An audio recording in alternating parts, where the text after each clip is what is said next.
안녕하세요.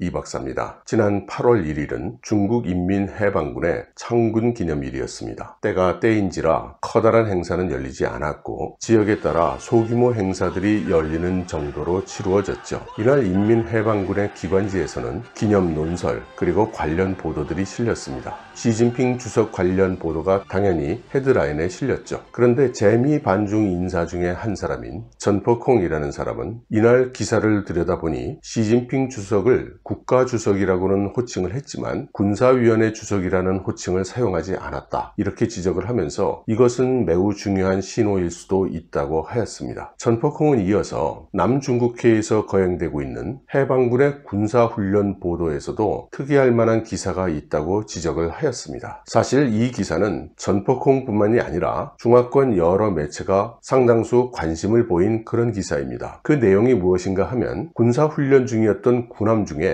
로마후라는 이름의 군함이 있는데 훈련을 위해서 함포 사격을 했다는 것입니다. 그리고 훈련 종지 시점에서 포탄이 5발이 남았다는 것이죠. 그런데 부함장이 지시를 해서 남아있는 5발의 포탄도 모두 쏘아버렸다고 합니다. 그리고 로마호의 사격훈련 결과는 우수했다고 보도를 했죠. 그 후에 부대의 참모장이 이렇게 군사훈련을 하는 것은 낭비다, 이렇게 비평을 했고 가격도 비싼 포탄을 이렇게 함부로 사용하면 안 된다, 이렇게 말한 것입니다. 그 말을 듣고 현장에 있었던 부대들은 불만을 표시했다고 하죠. 저는 개인적으로 중국의 군함, 포탄 이런 단어들을 들으면 예전 청일전쟁의 이야기가 떠오르지 않을 수가 없습니다. 당시 리홍장은 서태후의 명을 받고 일본군과 서해에서 싸웠죠. 군함의 양이나 질적으로 객관적 전력은 청나라의 북양함대가 훨씬 우세했지만 실제 전투 결과는 일방적으로 일본군에게 지고 말았다는 것이죠. 그런데 그 패전의 이유가 오랫동안 부패했던 청나라의 군대가 나라에 보고한 것만큼의 포탄을 가지고 있지 않았고 실제로는 두부나 깻묵 같은 것을 뭉쳐서 만든 가짜 포탄을 가져다 놓고 뒤에서 공금을 횡령해 왔기 때문이라고 합니다. 그래서 일본 군함에 적중한 청나라 군대의 포탄이 터지지가 않아서 일본 군들이 가서 살펴보니까 가짜 포탄이었다는 거죠. 그리고 일본군은 이것을 본 순간 승리를 확신했다고 전해지고 있습니다. 그러고 보면 며칠 전에 중국의 자동차 회사인 동펑치처, 이 회사가 인민해방군에 납품을 한 군용 차량이 방탄 장갑 대신 일반 철판을 사용한 것이 들통이 나서 큰 물의를 일으킨 일도 생각이 납니다. 각설하고 중화권 미디어들이 이 기사에 관심을 보이는 이유는 이렇게 인민해방군 내부의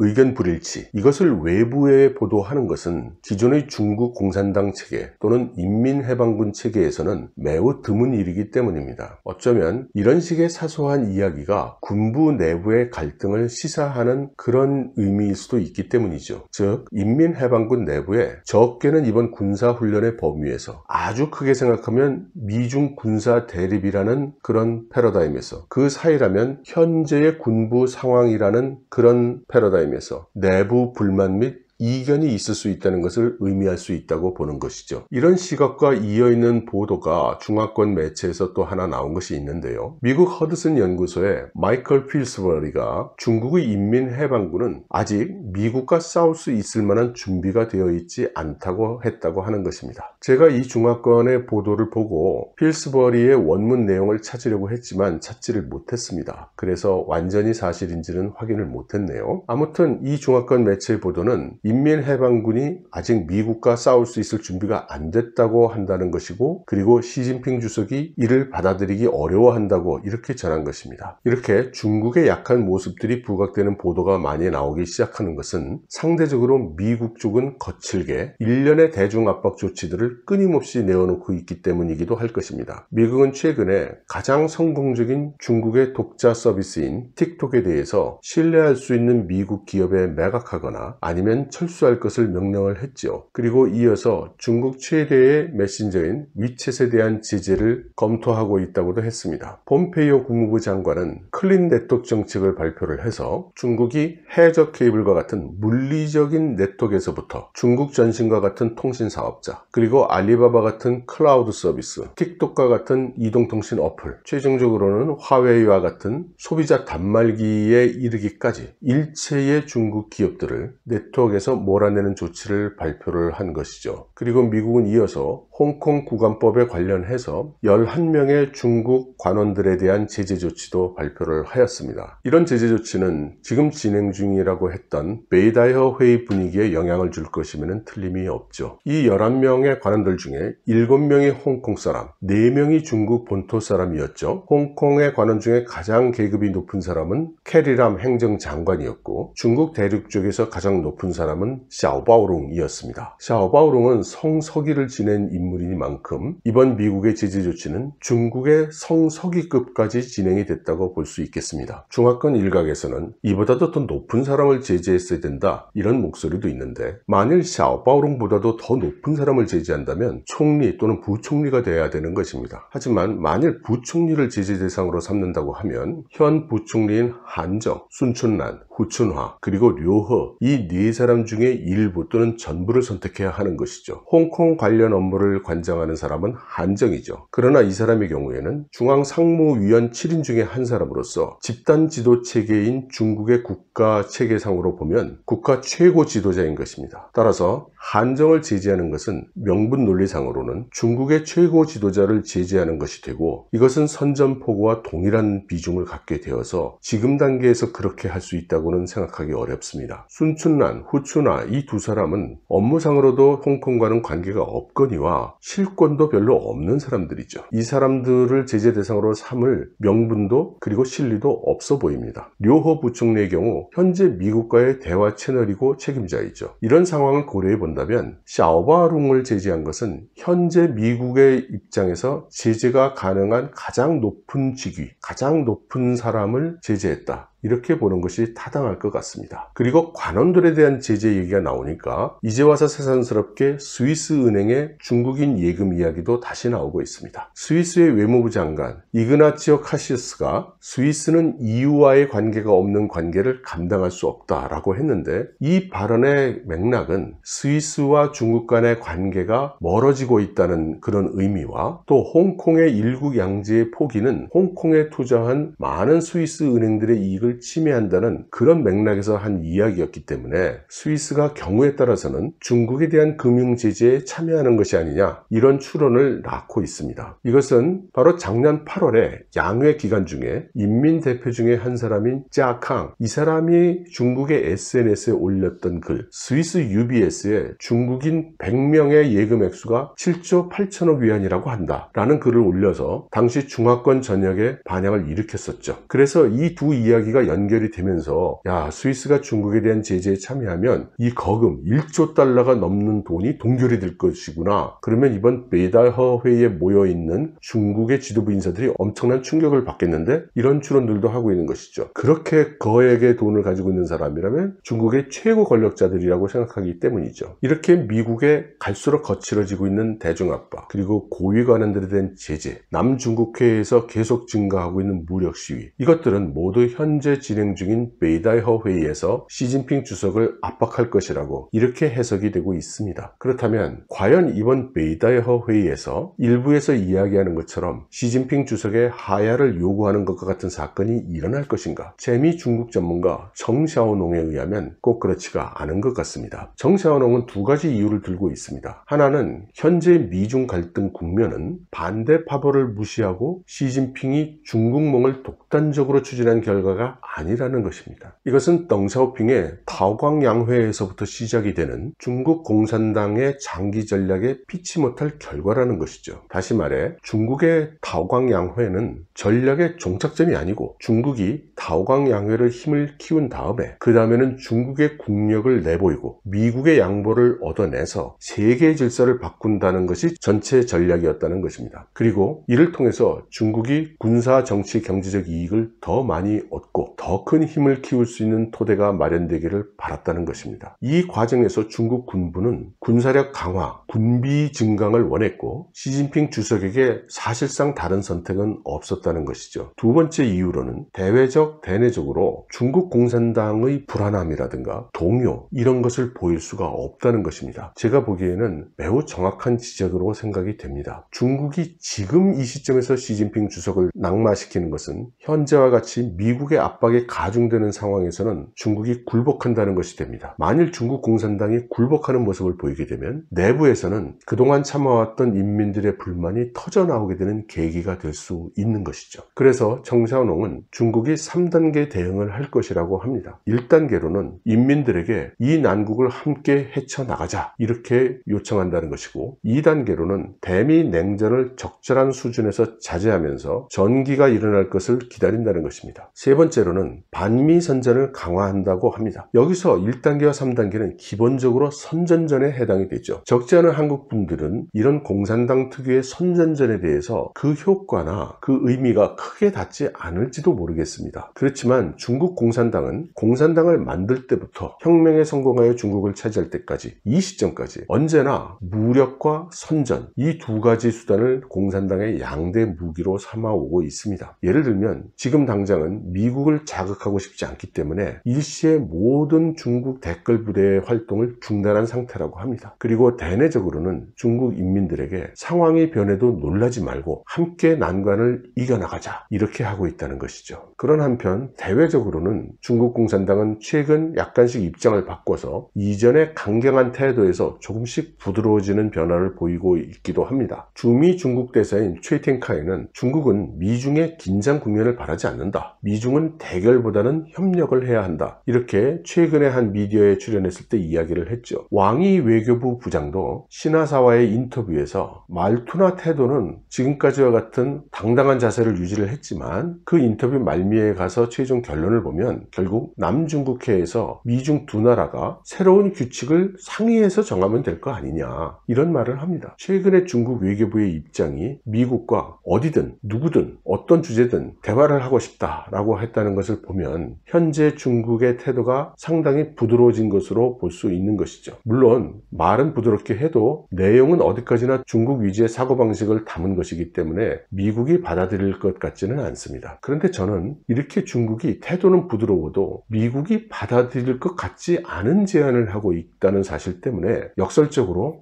이 청샤농의 말이 맞을 가능성이 높구나, 이렇게 생각을 합니다. 청샤농의 말을 잘 생각해 보면 지금처럼 중국 인민들과 중국 공산당 사이의 관계가 점점 멀어지고 갈등이 고조된 이런 국면에 있을 때에는 공산당 입장에서는 단합된 모습을 보일 거라는 그런 뜻인 것이죠. 비록 시진핑 주석이 너무 일찍 나선 감은 있지만 원래 원로들을 포함해서 그동안 중국 공산당은 장기 전략, 장기 계획 등을 통해서 공유했던, 이미 합의했던 내용을 추진하는 것이기 때문에 일방적으로 시진핑 주석이 잘못했다고 몰아세우기가 좀 어렵다는 것입니다. 그래서 이번 베이다이허 회의에서도 대외적으로는 당이 단결했음을 보여주고 시진핑 주석의 권위를 유지해주는 그런 결론이 나올 가능성이 높다고 보는 것입니다. 이러한 청샤오농의 해설은 그동안 다소 뚱딴지처럼 여겨졌던 일부 견해들, 그것들이 아주 엉뚱한 것만은 아니라는 것을 시사하는 것입니다. 바로 시진핑 주석 쪽이 2035년까지 장기 집권하려는 시도를 하고 있다는 그런 의견들 말입니다. 일본의 매체 니케이의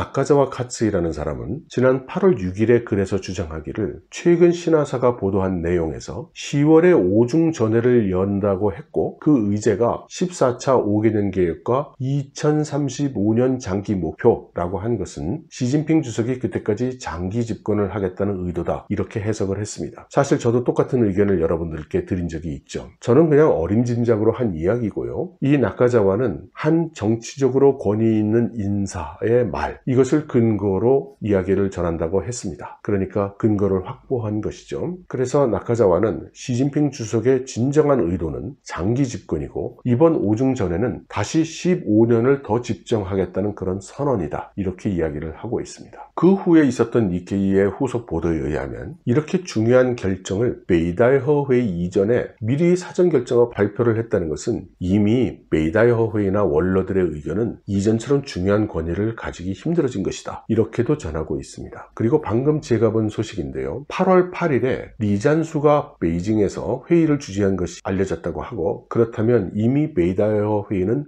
끝났다는 것이고, 과거의 통례와는 달리 일주일 정도밖에 안 되는 짧은 기간에 종료됐다는 것을 뜻합니다. 그렇다면 니케이의 보도와도 맥락이 서로 닿는 것이죠. 돌이켜보면 후진타오 주석 시기에는 베이다이허 회의라는 것을 열지 않았었습니다. 당시 후진타오 주석은 실권이 아직도 상하이방 그리고 짱저민 전 주석의 손에 있었기 때문에 베이다이허 회의를 해서 원로들의 의견을 들어봐야 본인에게 유리할 게 하나도 없었던 것이죠. 그래서 후진타오 주석은 베이다이허 회의를 아예 열지를 않았었습니다. 시진핑 주석 시기에 들어서 베이다이허 회의가 다시 재개됐다는 것은 그 당시 시점에서 시진핑 주석 본인에게 필요했거나 도움이 돼서 열었다고 봐야 되겠죠. 그리고 이제는 본인에게 도움이 되지 않는다면 굳이 베이다이허 회의에 무게를 둘 필요가 없어졌기 때문은 아닐까, 이렇게 볼 수 있겠죠. 저 개인적인 견해로는 지금 이 시기에 세계의 슈퍼파워인 미국과 중국이 직접 전면적인 전쟁을 하리라고는 생각하기 어렵습니다. 그러다 보니 아시아 각국 입장에서는 혹시라도 있을 수 있는 대리전쟁을 걱정하지 않을 수 없죠. 타이완의 경우도 중국에 반대하는 입장이 있지만 타이완이 대리전쟁터가 될 가능성은 걱정하고 있죠. 한국도 한반도에서 다시 대리전쟁이 일어날 가능성을 경계를 해서 모호한 입장을 취하고 있다고 봅니다. 당연히 일본 입장에서는 한국이 적극적인 친미 반공 정책을 취해줄 것을 원하죠. 그래야 만일 전쟁이 일어나더라도 생각구 열도에서 일본과 중국 사이에서 일어나는 게 아니고 한반도에서 일어날 것이기 때문이죠. 북한도 사사건건 신속하게 중국을 지지한다고 이야기를 하는데, 저는 이것 또한 북한이 미국의 화살을 피해서 중국의 등 뒤에 숨으려는 의도로 생각을 합니다. 이러한 동북아 각국의 움직임에는 모두 자국의 이익을 위한 것이고, 사실 아무도 중국 인민들을 생각하고 있지는 않는 것 같습니다. 이런 환경 하에서 중국 공산당 입장에서는 미국의 공격이 두렵기는 하겠지만 미국이 중국 공산당을 멸절시킬 정도로까지 할 수 있다고는 생각하지 않는 것입니다. 오히려 이러한